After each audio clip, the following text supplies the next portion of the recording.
예, 오늘은 마태복음 12장 28절, 7장 1절, 18절, 5절, 그리고 요한복음 8장 37절에서 44절, 그러면 누가복음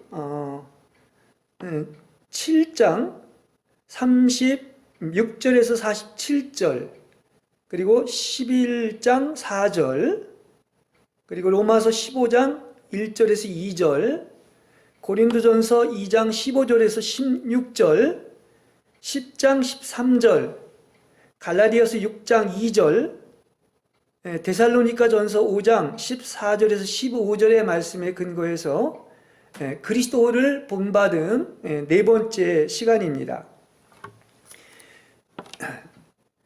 그리스도를 본받음이란 내 영혼이 하나님과 완전히 하나 된 것처럼 느껴지는 것입니다.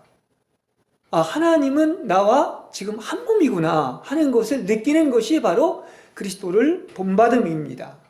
그러니까 작은 한 방울의 물일지라도 그것이 바다로 흘러 들어가면 바다의 한 부분을 이루게 되는 것처럼 말인 것입니다. 그래서 오늘도 계속해서 그리스도를 본받음 네 번째 시간을 갖도록 하겠습니다. 첫 번째, 시험을 이기는 것입니다.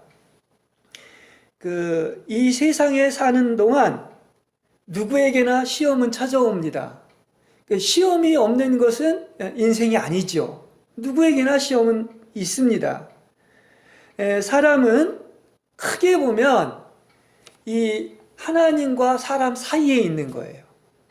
그 사이에 끼어 있는 것입니다. 그래서 하나님과 사탄 사이에 있기 때문에 하나님의 지배와 다스림을 받느냐 아니면 마귀의 지배를 받느냐, 이 둘 중에 하나일 수밖에 없는 것입니다. 그래서 예수님은 이렇게 얘기를 하죠. 세상 사람은 나를 사랑하지 아니하며 내 말을 깨닫지 못하는 것은 바로 내 말을 들을 수가 없으며 믿지 않기 때문이라고 말을 하고 있습니다. 그러니까 근원이 너희는 아비마귀에서 났다고 얘기를 하는 거예요. 너희는 아비마귀에게서 났으며 그 아비의 욕망대로 행하고자 하는 것입니다. 이것은 바로 그 안에 진리가 없기 때문이라고 분명히 주님께서 이야기를 하고 있습니다. 그런데 그것뿐만 아닙니다. 이렇게 마귀에서 난 이런 세상 사람이 있는 것뿐만 아니라 마귀는 믿는 자까지도 광명의 천사를 가장하여 속이고 삼킬 자를 계속 찾고 있는 것입니다. 그래서 마귀는 아주 분주하게 속이고 어떻습니까? 믿는 자를 넘어뜨리려고 하는 거예요. 그래서 신앙생활이라는 것은 정말 더욱더 영적으로 깨어있으면 깨어있을수록 영적인 전쟁일 수밖에 없는 것입니다. 특별히 이기는 믿는 이와 그 마귀 사이에는 치열한 영적인 전쟁이 있는 것입니다. 그래서 이 마귀를 이렇게 대적하는데 이기는 이들은 예수님과 함께 마귀의 계계를 훤히 알고 있고, 또 예수님은 마귀를 멸하기 위하여 오셨고 또 이미 마귀를 육체를 십자가에 못 박은 겁니다. 그리고 또한 우리들을 통하여, 이기는 우리들을 통하여 사탄을 저지하는 것입니다. 그래서 성경에 보면 사탄을 결박한 후에, 다시 말하면 사탄을 쫓아낸 후에 뭐가 오는 것입니까? 늑탈한다고 했는데 바로 이것은 하나님의 왕국이 오는 것을 말을 하고 있는 것입니다. 그러니까 아까 마태복음 12장 28절에서도 이야기한 것처럼 하나님의 영에 의해 귀신들을 쫓아낸다면 하나님의 왕국은 이미 여러분에게 와 있는 것입니다. 그렇죠? 그러니까 어떻게 보면 이 영역 싸움인 거예요. 하나님의 나라와 마귀의 나라의 영역 싸움이다 얘기를 할 수 있습니다. 그래서 하나님의 영께서 있는 곳에는 바로 뭐가 있는 것입니까? 하나님의 왕국이 있는 것이고요. 그곳에는 귀신들이 설 자리가 없어지는 것입니다. 그렇습니다. 그러므로 우리는 마귀의 시험을 이기고 깨어 기도해서 마귀에게 틈탈 기회를 주지 말고 마귀를 대적해야 합니다. 그렇죠? 그 성경에 보면 마귀가 얼마나 분주하게 밤뿐만 아니라 낮까지도 와서 다윗이나 그 욥에게 공격하는 것을 볼 수가 있습니다. 그러니까 마귀는 잠도 자지 않고 삼킬 자를 찾기 위하여 두루 다니고 있습니다. 성경에 보면 심지어 교회 안에서도, 이 기독교계 안에서도 가라지나 겨자나무나 누룩은 누가 심었다고 그랬어요? 분주하게 활동하는 사탄이 몰래 들어와서 뿌렸다고 그랬습니다. 그 마귀의 씨를 뿌렸다고 이 얘기를 하고 있습니다. 때문에 이 누구나 다 교회 나오면 천국 갔다고 생각하는 큰 집이나 크게 쓰였다고 하는 종들이 하나님만 아시지만 이단뿐만이 아니라 바로 지옥에 갈 수 있는 것이죠. 그러니까 가라지나 겨자나무나 누룩은 지옥에 들어가는 거예요. 그렇습니다. 왜 그러냐고 하면 하나님은 다 아십니다. 우리는 몰라도. 그래서 하나님은 행한 대로 심판을 합니다. 그러니까 혼생명을 잃는 십자가가 없고 세상의 모든 나라와 그 영광을 얻은 바로 돈과 사람이 왕이신 그리스도의 자리를 차지했기 때문인 것입니다. 이건 하나님만이 심판할 수가 있는 것을 알 수 있습니다. 그래서 절대로 겉과 업적이 화려하거나 한 사람이 높아져서 하나님 대신 정말 왕이 돼서 이렇게 대적과 존경을 받는 것은 이건 몸의 이상에 맞지 않습니다. 우리가 볼 땐 다 천국 갈 것으로 생각하지만은 천국행이 아니라 지옥행이 될 수 있다는 그런 사실인 것입니다. 그러니까 우리가 분명히 알아야 될 것은 왕이신 그리스도만이 주인이신 것입니다. 그러니까 왕이신 예수님 말고 사람은 다 뭐다? 하나의 지체인 거예요. 절대로 높아지면 안 됩니다. 그걸 알아야 돼요. 그래서 성경을 바로 알면 알수록 정말로 왕중왕이신 그리스도만이 왕이신 것이고 우리는 모두 다 동일한 거예요. 그리고 동일한 지체들입니다. 그리고 작은 자들이라는 걸 알아야 됩니다. 그러니까 막 어떤 사람이 높아지거나 무슨 뭐가 되고 하는 것들이 이것이 절대로 성경적으로 올바른 게 아니라는 사실을 알아야 될 것입니다.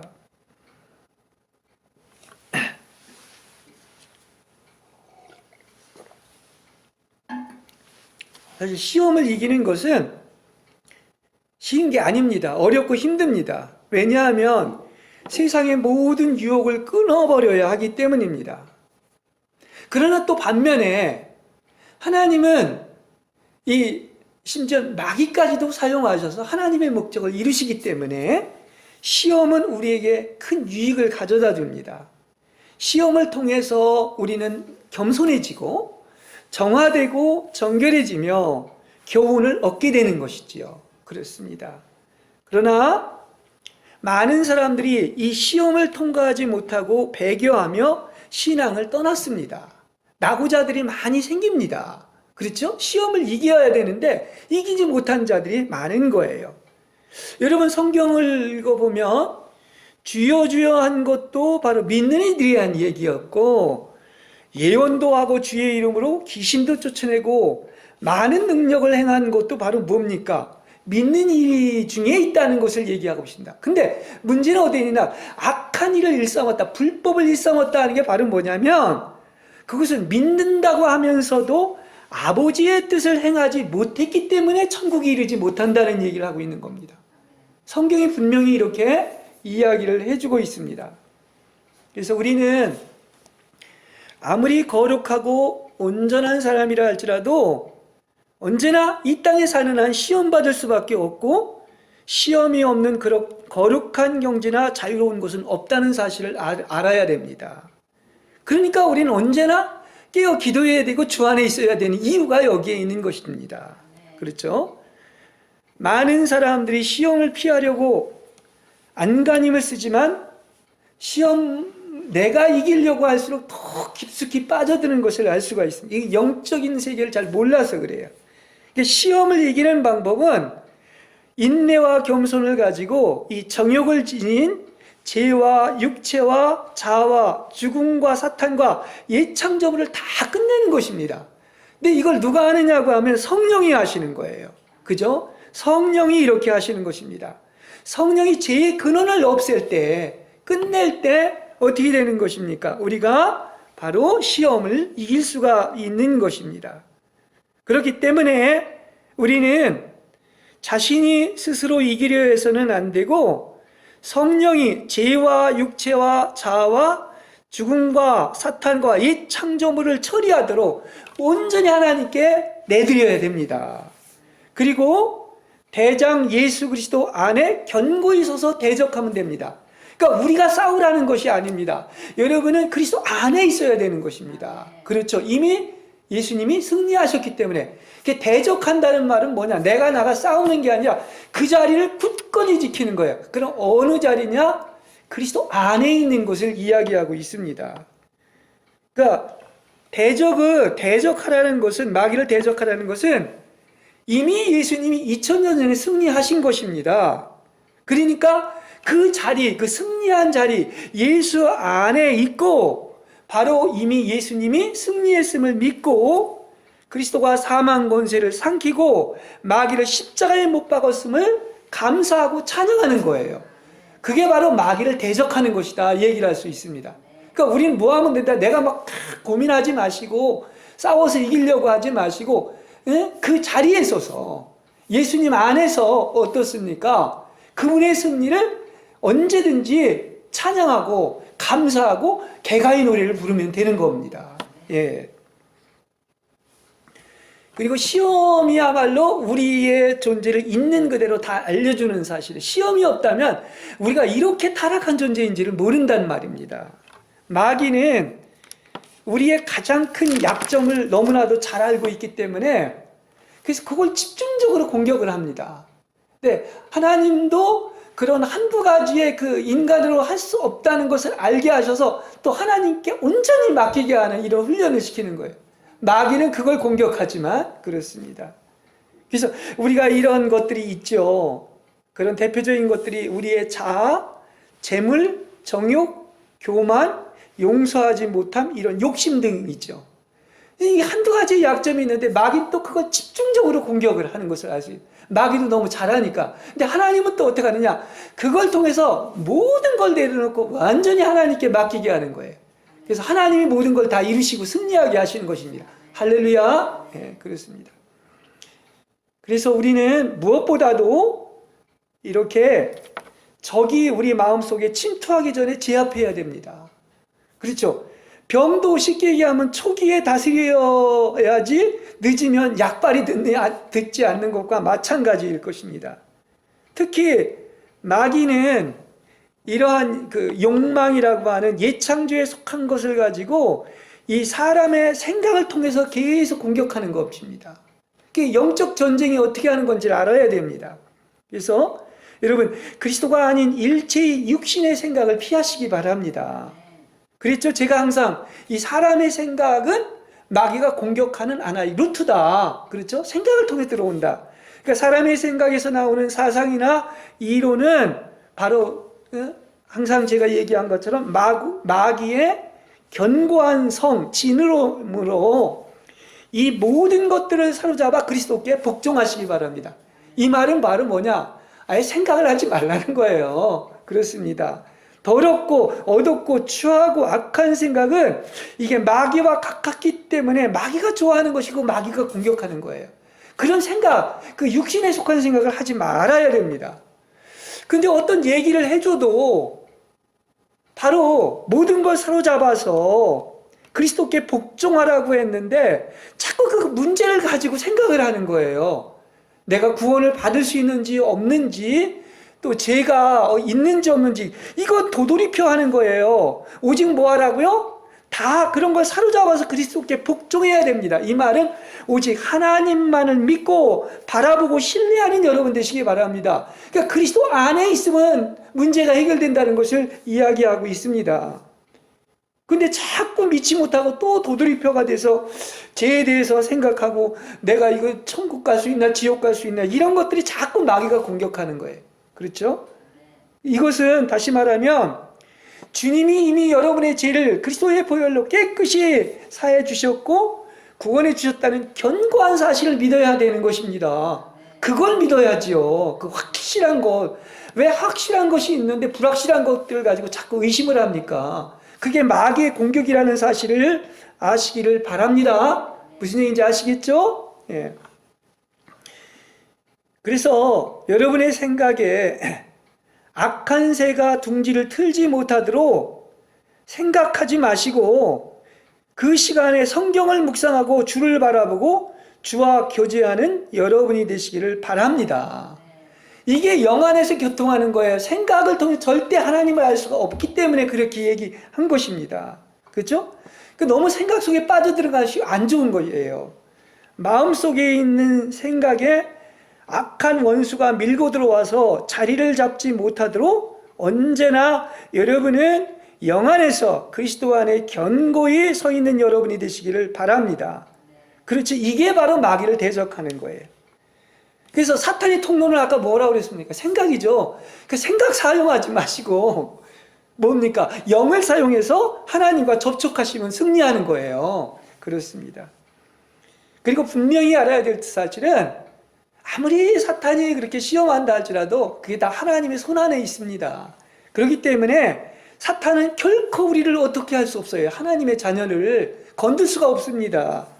그리고 성경은 그러죠? 두려워할 거 아무것도 없다. 어떤 사람도 마귀도 오직 천국과 지옥에 보낼 수 있는 유일한 하나님만을 경외하고 두려워하는 여러분들이 되시길 바랍니다. 그러면 여러분 담대해질 수 있는 거예요. 왜 두려워할 게 없으니까. 그렇지 않습니까?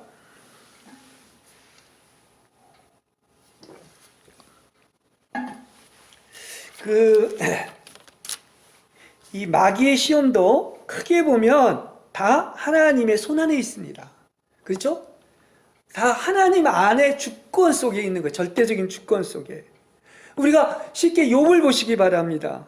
근데 우리는 장님 것 같아서 하나님의 인도하시는 손길을 몰랐던 것입니다.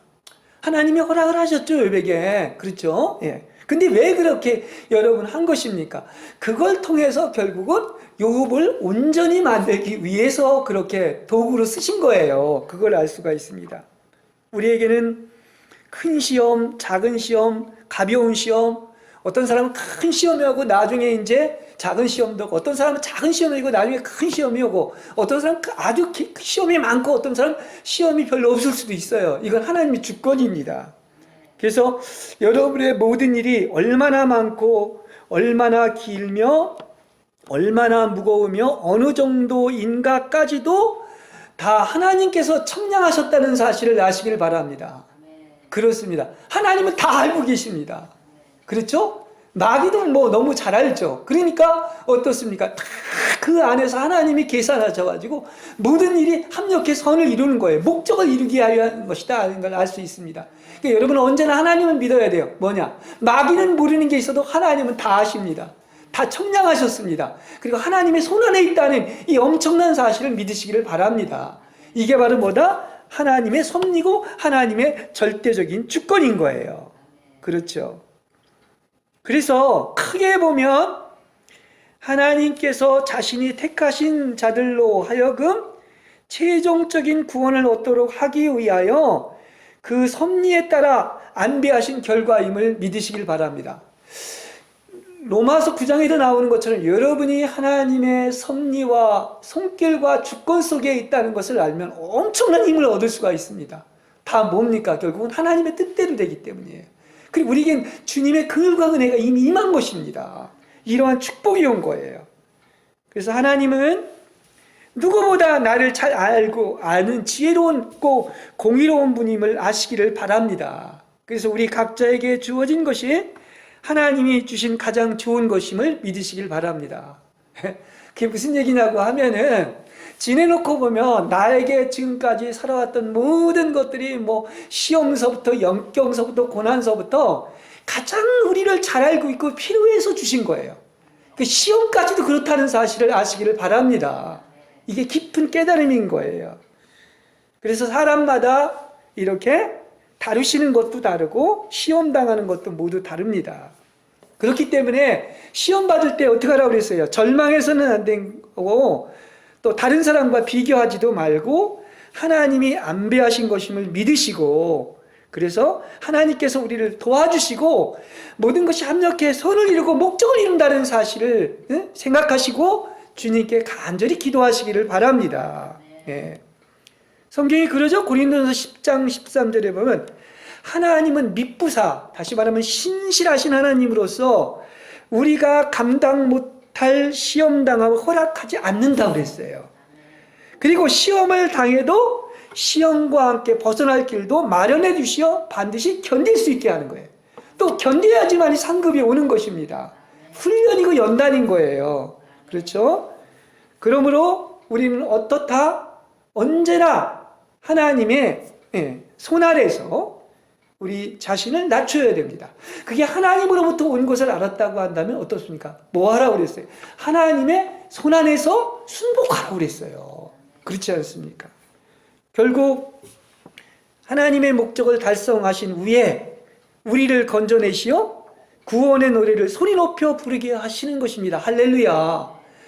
욥이 의인이라고 했지만은 너무나 하나님은 잘하시고 처리받을 게 있었던 거예요. 옛 것을. 그렇죠? 그렇게 다루셔가지고 어떻게 하십니까? 이제는 어떻습니까? 그 몰라서 여러 가지 논쟁들을 했지만은 이제는 내가 어떻다고 그랬어요? 귀로만, 소음으로만 듣던 하나님을 눈으로 봤다고 이렇게 얘기하는, 그걸 위해서 시험도 있는 거예요. 그렇습니다.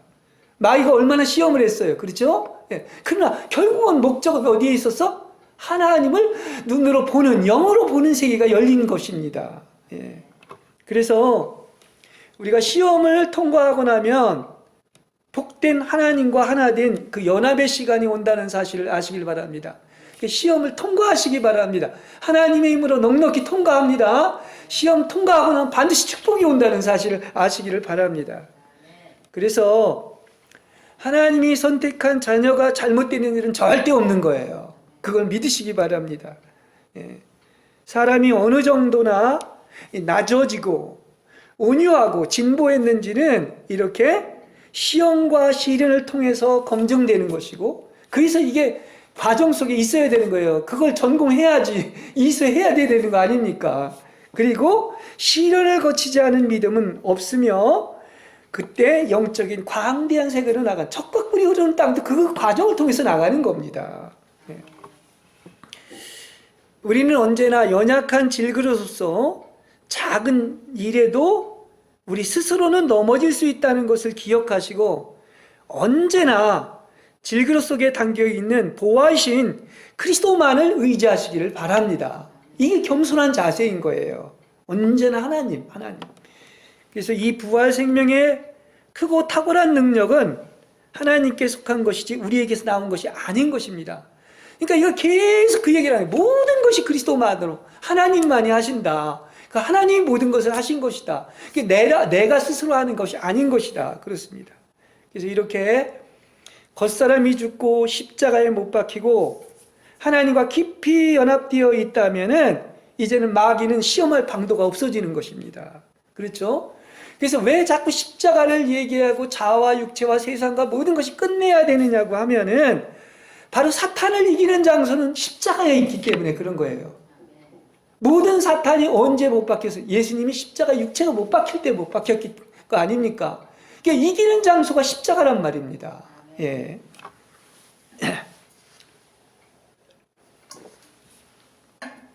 그 다음에 두 번째, 경솔하고 성급한 판단을 피해야 합니다. 마태복음 7장 1절에 보면 여러분이 판단을 받지 아니하려거든 판단하지 말라고 분명히 명령하십니다. 그렇죠? 믿음이 약한 사람들의 약점을 짊어지고 자신을 기쁘게 하지 말고 오히려 이웃을 기쁘게 하여 이 교회를 건축하는 데 유익이 되게 해야 합니다. 그러면 왜 하나님이 우리 보고 판단하지 말라고 그랬느냐고 하면은 우리가 모르기 때문에 그런 거예요. 그렇습니다. 안다고 알기 때문에 판단하는 것입니다. 우리 마음이 원하는 대로 주관적으로 판단하게 되고 어떤 일에 대한 우리 자신의 애정이 그 일에 대해서 객관적이고 정확한 판단을 어렵게 만들기 때문인 겁니다. 그렇습니다. 그러니까 하나님의 눈으로 영적인 사람으로 주님의 생각을 알고 가르칠 수 있는 사람만이 바른 판단을 할 수가 있다는 사실인 것입니다. 예. 우리는 늘 마음속에 잠복해 있는 자신의 생각이나 아까 생각이 사탄이 공격하는 것이라고 그랬는데 또 외부에서 벌어지는 어떤 일에 겉사람이 반응하고 휘둘려져서 끌려다니는 것을 많이 보게 됩니다. 가장 대표적인 것이 자기가 행하는 일들 속에서 자신의 이익만을 추구하면서도 정작 자신은 자기가 그렇게 이기적으로 행하고 있다는 것을 몰라요. 그렇습니다. 그래서 그런 사람들, 이게 이제 혼에 속한 사람들의 대표자인데 믿는 이들이 이렇다는 것을 얘기하고 있는 겁니다. 일들이 잘 풀릴 때는 기뻐하다가도 자기가 뜻하고 바라던 대로 풀리지 않으면 마음이 심란해지고 울상이 되는 거예요. 그러니까 언제나 평안이 없어요. 그렇게 되기 때문에. 그렇습니다. 그러니까 그게 다 자기한테서 일어난 자기의 문제고 이게 속이 좁아서 그런 겁니다. 그렇죠? 예. 왜 이렇게 많은 사람들이 심지어 교회 안에서도 생각이나 이렇게 교회 차이, 견해 차이가 이토록 많을까요? 그게 딴 데 있는 게 아니라 다 나한테 있는 거야. 스스로 안다고 착각하기 때문인 것입니다. 그게 다 자기의 생각이에요. 그렇죠? 하나님의 생각을 갖지 못했기 때문인 거예요. 그래서 분명히 그랬죠? 사람의 생각으로는 하나님을 알지 못한다. 뭘로만 아는 것입니까? 사랑으로만 알고 영으로 아는 것 아니겠습니까? 그렇죠. 그러니까 판단하는 심판의 자리와 자기의 자리에 악이 도사르고 있다는 사실을 우리는 알아야 돼요. 그렇습니다. 내 의와 내가 판단하는 그 심판의 자리는 바로 뭐다? 내가 판단하는 것이 바로 악이 거기에 공존하고 있다는 사실이에요. 우리 사람들은 오랫동안 몸에 밴 사람들은 이렇게 판단하고 정죄하는 습관을 벗어나는 것이 쉽지 않고 또 자신의 눈으로 직접 보지 않은 곳으로 기꺼이 뛰어들려고 하는 사람이 없습니다. 그래서 이렇게 자신의 경솔하고 성급한 판단은 자기가 하나님의 자리에 설 수 있다는 위험이 있는 거예요. 하나님의 빛에 의해서 영적인 분별력이 있을 때만이 사람을 알 수가 있고 판단할 수가 있고 우리는 아무에게도 판단을 받지 않는 것입니다. 왜냐하면 바로 그런 사람은 무슨 생각을 가지고 있는 그리스도의 생각을 가지고 있는 나의 생각이 아니라 영의 생각이 그리스도의 생각을 가지고 있기 때문인 거예요.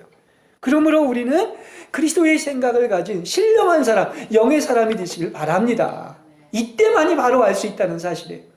그래서 성급하고 경솔하게 판단하지 말라는 것입니다. 신령한 사람이 됐을 때 그런 것이 아니겠습니까? 그 다음에 세 번째, 사랑 안에서 행함입니다. 하나님은 사랑이시고 성경 어디서나 마지막 결론은 다 뭐냐? 사랑하라는 얘기예요. 그렇습니다. 하나님 목숨 바쳐 사랑하고 이웃을 사랑하라는 그 얘기가 모든 계명의 압축입니다. 그래서 성경 얘기를 잘 보면 다 사랑하고 연관 안 된 게 없습니다. 예수님이 사랑을 얼마나 강조하느냐고 하면 누구든지 이 작은 지체인 어린아이와 같은 작은 이들 중 하나를 실족해 하면 어떻게 했느냐? 차라리 큰 맷돌을 목에 달고 깊은 바다에 빠지는 것이 낫다고 말을 하고 있습니다. 사지를 찍어버리고 천국에 가는 게 낫다 이렇게 얘기하고 있어요. 그러니까 예수님은 바로 작은 그런 어린아이와 같은 자 하나를 자신과 동일시하고 있단 말입니다. 그게 예수라는 거예요. 그 안에 예수가 있기 때문에. 그래서 이렇게 얘기합니다. 누구든지 이런 어린아이 하나를 영접하면 곧 나를 영접한 것이다. 이 하나로 막 이렇게 얘기하고 있다는 소리. 그러니까 작은 지체 하나, 어린아이 하나가 얼마나 중요한 것, 사랑해야 된다는 것을 이야기해 주고 있는 거예요. 그래서 우리는 누구든지 천국에 들어가려면 어린아이와 같이 겸손해져야 하고 어떤 민의도 멸시치 말아야 되고 용서해야 하고 사랑해야 됩니다. 왜냐? 그 어린아이 하나가 예수님인 거예요. 이런 눈으로 봐야 됩니다. 그리고 그들은 사랑으로 한몸된 하늘 가족이기 때문인 것입니다. 근데 주께서 그렇게 사랑하시고 동일시하고 있는데, 그가 나라고 이렇게 얘기하고 있는데 하나님의 자녀를 실족해 한다면 이거는 한몸 됐다는 것, 내가 나를 실족해 하는 것이고 한몸을 훼손하는 것이고, 그래서 감옥인 징계의 장소에 던져진다고 성경이 이야기해 주고 있는 겁니다. 그렇죠? 예. 그게 사랑인 거예요. 그래서 우리 사랑장에서도 얘기하는 것처럼 내 모든 소유를 나누어 주고 내 자랑을 위해서 나의 몸을 내어 주어도 사랑이 없으면 아무것도 아니다. 기억도 안 한다. 상급도 없다. 열매도 없다고 얘기하고 있는 겁니다. 오직 사랑 안에서 행하는 것만이 온전한 열매를 맺고 하나님이 기억하시고 상을 주실 줄로 믿습니다. 사랑에 동기하지 않으면 안 되는 거예요. 우리가 이제 그 사랑 얘기를 할 때 죄 많은 그 여인, 아까 누가복음 7장 36절에서 47절까지 보면 그 죄 많은 여인이 눈물로 예수님의 발을 적시고 머리털로 닦고 발에 입 맞추고 발에 향유를 부었습니다. 이 그림 아름답지 않습니까? 그렇죠. 근데 거기에 보면은 이렇게 할 수 있었던 것은 그녀가 많이 사랑했기 때문에 이런 것이 행동으로 표현된 것을 알 수가 있습니다. 말로 한 것이 아니죠. 시몬은 베드로는 아닌 것 같아요. 성경 본문 7장을 보면은. 근데 주님을 사랑한다고 말은 하면서 저 사람을 정죄했지만 너는 뭐라고 그랬습니까? 눈물로 발을 적시지도 않고 머리털도 닦아주지도 않고 발에 입 맞추지도 않고 향유도 안 붓다고 이렇게 얘기하는 거예요. 이게 사랑이 뭐라는 걸 아주 잘 표현해주고 있다는 것을 볼 수가 있습니다. 그래서 그녀는 그야말로 많이 사랑했기 때문에 그렇게 할 수밖에 없었던 거예요. 그리고 그는 용서받은 것이 너무나 많다고 느꼈기 때문에 더욱더 예수님을 사랑했습니다. 여러분, 시몬이나 죄 많은 여인이나 하나님 볼 때 똑같습니다. 오히려 그렇게 나는 저 여인보다 죄가 없다고 생각하는 사람이 더 큰 죄인인 거예요.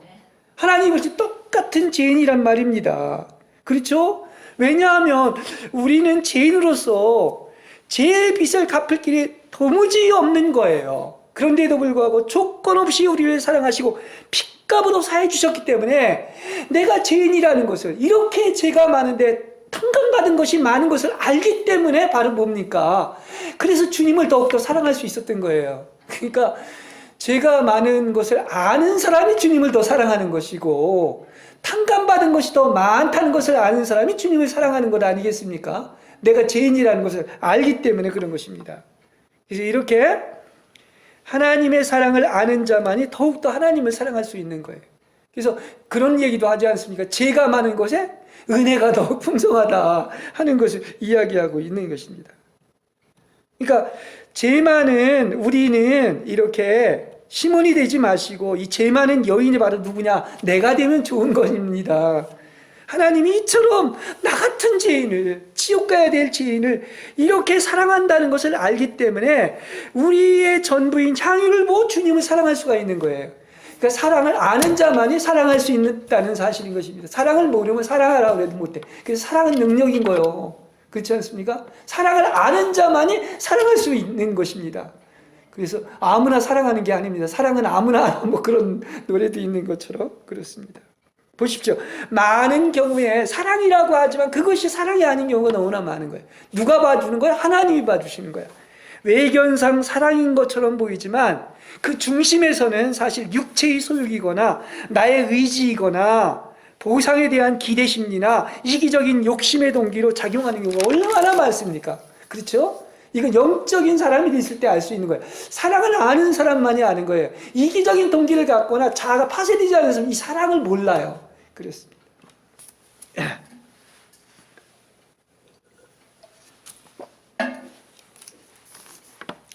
참되고 온전한 사랑을 지닌 사람은 그 어떤 일에서도 자신의 유익을 구하지 않습니다. 그 13장에 여러 가지 얘기를 할 때 다 자신의 유익을 구하지 않는다고 그랬고요. 또 모든 일에서 오직 어떻습니까? 하나님만이 영광을 받으시기를 진심으로 원합니다. 그렇죠? 그래서 성경에 나오는 죄 많은 여인도 있고 그 참 아름다운 향기가 나는 이 복음이 영원히 향기가 난다고 한 것처럼 베다니의 그 마리아죠? 다 어떻게 했습니까? 순전한 나드 기름을 부어서 주님께 드리고 자기 머리털로 어떻게 했습니까? 그분의 발을 닦아드린 것을 이게 복음의 목적이라고 이야기를 하고 있는 것인데 그게 바로 가장 좋은 편인 바로 사랑을 선택한 거예요. 그래서 사랑이 최고인 것입니다. 마지막은 그게 가장 좋은 몫이라고 그랬죠. 가장 좋은 몫이 뭐야? 사랑하는 거야. 그분만을 사랑하는 거야. 그래서 그 사랑으로 주님과 연합되는 것입니다. 그리고 그런 사람들은 오직 하나님만 영광 받기를 원하기 때문에 아무도 시기할 게 없어요. 사람을. 그죠? 그리고 주님 한 분의 얼굴을 뵙게 되는 것으로 만족하게 될 줄로 믿습니다. 그것만이 목적이 되는 거예요. 주님과 어떻게 하면 연합되고 하나 되고 주님의 얼굴을 뵙기를 원하기 때문에 다른 게 영향을 미칠 수가 없다는 사실을 알 수가 있는 것입니다. 예. 그래서 그러한 의미에서 보면 모든 것이 하나님의 긍휼이요, 하나님의 은총이요, 하나님의 자비요, 모든 것이 하나님의 용서요, 제사함이기 때문에 그런 것을 안 사람은 그분만을 조건 없이 일편단심으로 사랑할 수 있게 되는 것입니다. 그래서 사랑은 오늘 아무나 하는 게 아니다 이렇게 얘기를 했는데 예, 그렇습니다. 그러니까 하나님은 그걸 다 아신단 말이에요. 누가 나를 사랑하는지. 우리 그 아브라함 얘기를 하면서 네가 진정 나를 경외하고 나를 사랑하는 줄 안다. 그래서 모든 복을 주셨다고 하는 것처럼 그거예요. 바로 그거 아닙니까? 근데 문제는 사랑 없이 입으로만 주여 주여 하는 자는 그게 바로 불법이고 누가복음에서 심지어 악한 일을 일삼았다고 얘기하는 거예요. 사랑 없이 했기 때문에. 그래서 천국에 들어가지 못하는 것입니다. 하나님은 사랑이십니다. 그래서 사랑할 수 있는 사람은 어떤 사람이 사랑한다? 우리는 절대로 그 사랑을 못해요. 근데 하나님 그리스도가 우리 안에 계시면, 다시 말하면 그 사랑이 우리 안에 거할 때 끊임없이 반드시 하나님 사랑하고 이웃을 사랑하게 될 줄로 믿습니다. 우리에게 없는 어떤 사랑, 그 십자가의 그 사랑이 우리 안에 있을 때만이 그렇게 되는 거예요. 그러니까 내 안에 사랑이 있느냐 없느냐를 어떻게 알 수 있다? 바로 그 사랑이 우리 안에 있을 때 이웃을 사랑하고 하나님을 죽도록 사랑하는 것을 알 수가 있게 되는 것입니다. 그래서 이 사랑의 향내가 흘러넘치고 서로를 부르면 우리는 주님과도 하나 되고 지체와도 하나 되게 됩니다. 아까 그랬죠? 그리스도를 본받는다는 것은 내가 그분과 완전히 하나 됐구나. 그것뿐만이 아니라 지체와도 하나 됐구나. 이 한 몸이라는 비밀은 바로 뭐냐? 그분의 머리이고 우리 모두가 다 완전히 하나 된 걸 얘기하는 거예요. 그렇죠? 이게 바로 사랑인 것입니다. 어느 하나만 인간이 두드러진다. 이거 사랑 아닙니다. 그렇습니다. 그래서 이게 바로 뭐냐? 이게 바로 한 몸 된 사랑의 체험인 겁니다. 그렇죠? 이게 결국은 마지막 완성된 게 새 예루살렘 아닙니까? 하나님과 우리와 모든 사람이 사랑으로 완전히 하나 된 거. 이게 바로 한 몸 된 사랑의 체험이란 말입니다. 그렇죠?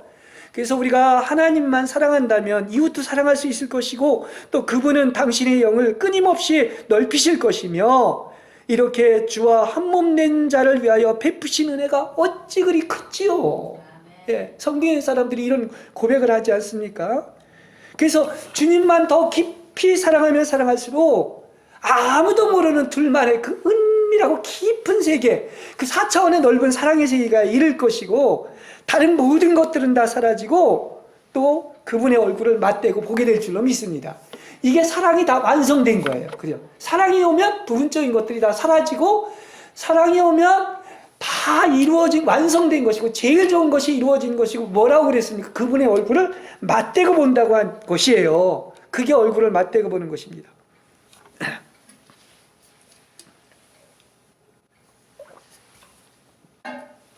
그 다음에 마지막 네 번째, 다른 사람의 결점을 감당하시기 바랍니다.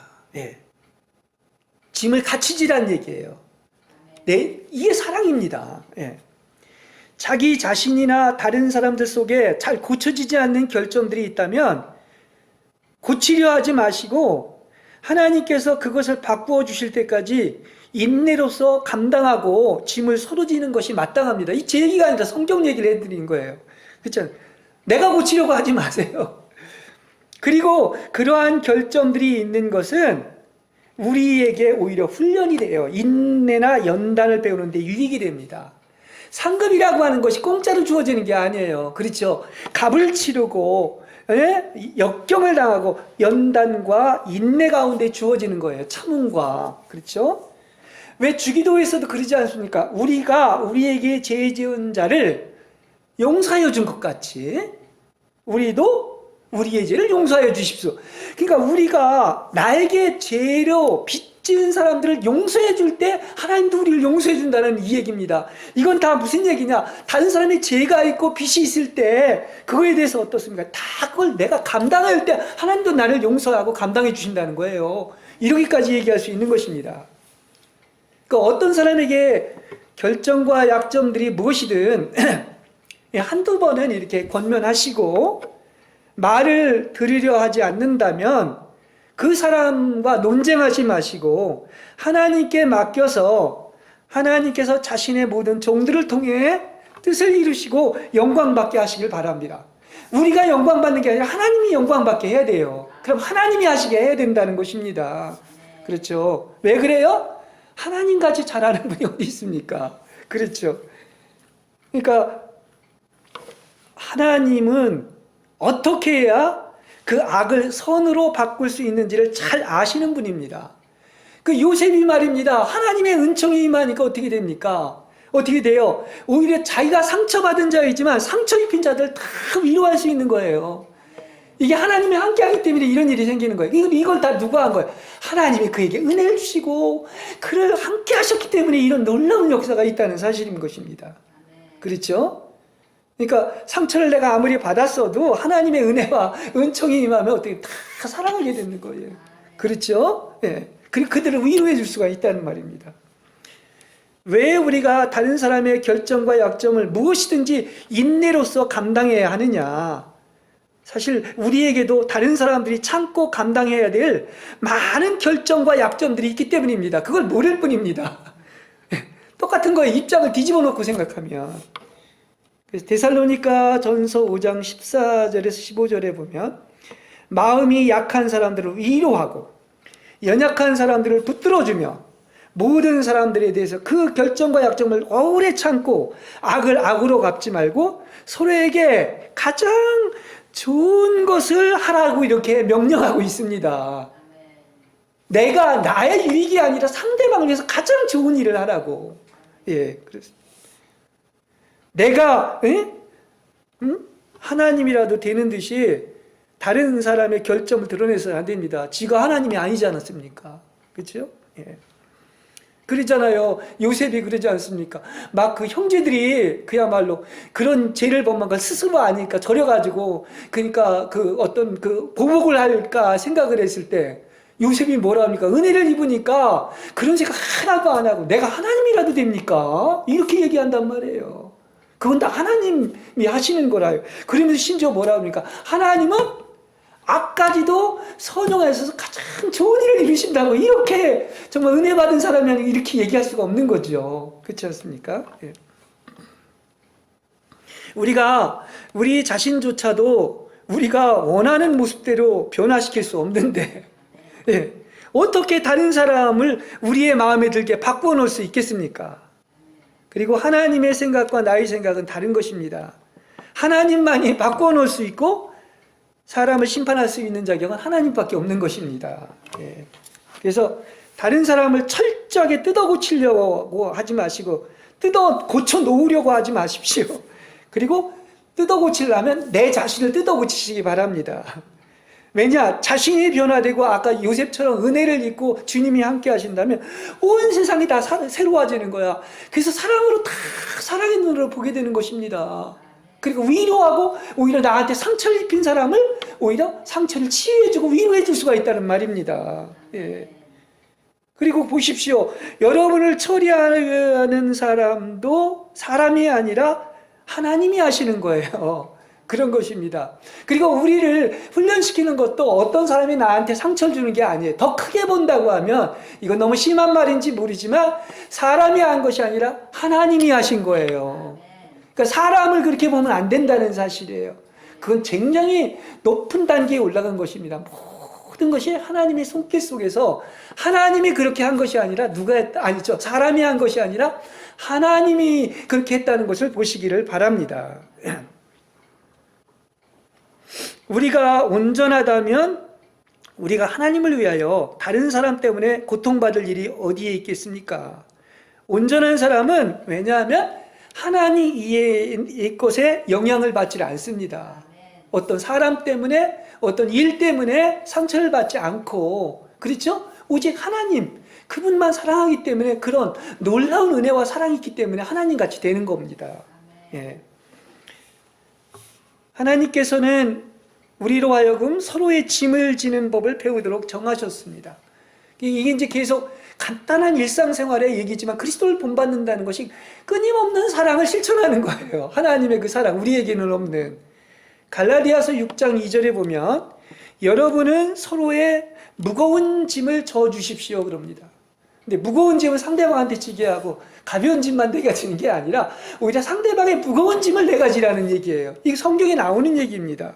그렇게 한다면 그리스도의 법을 완전히 이룰 것이라고 이렇게 말을 하고 있습니다. 그리스도의 법은 뭐냐? 이 사랑으로 운행하시는 더 높은 이 생명의 법인 겁니다. 보십시오. 그 영의 열매도 모든 것을 한마디로 얘기하면 바로 뭡니까? 성령의 열매가 사랑인 거예요. 사랑에서 9가지 열매가 나오는 겁니다. 가장 뛰어난 은총도 고린도서 13장에 보면 사랑인 거예요. 그렇습니다. 그리고 하나님은 몸을 고르게 섞으시어 오히려 부족한 지체에게 더욱 귀한 것을 주셨다는 사실을 아시길 바랍니다.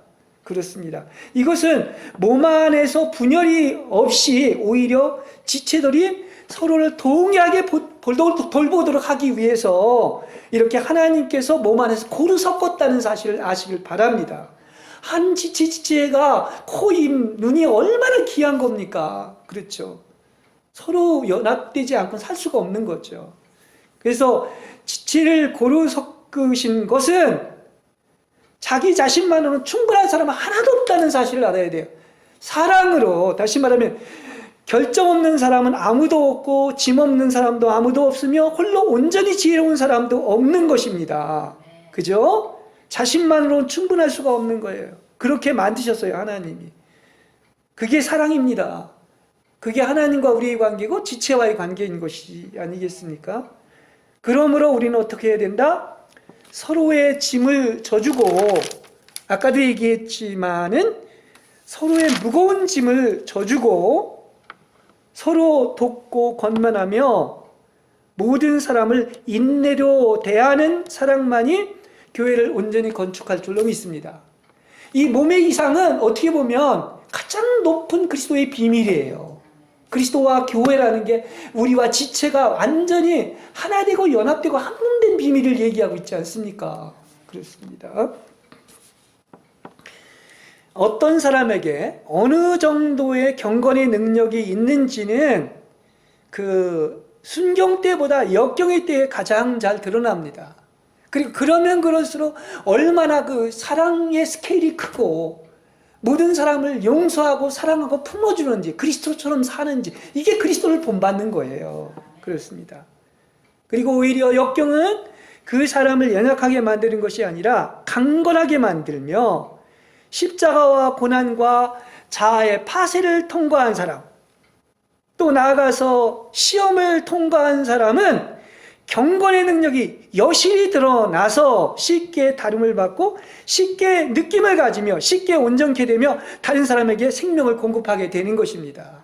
그렇죠. 이기는 자에게 복이 있는 거예요. 시험을 통과한 자가 복이 있는 것입니다. 그렇죠. 그러면 놀라운 축복이 옵니다. 그렇습니다. 그래서 경건한 사람은 여러분이 강하다고 말하기만 하면 강건해지는 것입니다. 예, 주님을 힘입어서 강건해지시는 여러분이 되시기를 주님의 이름으로 간절히 축복합니다.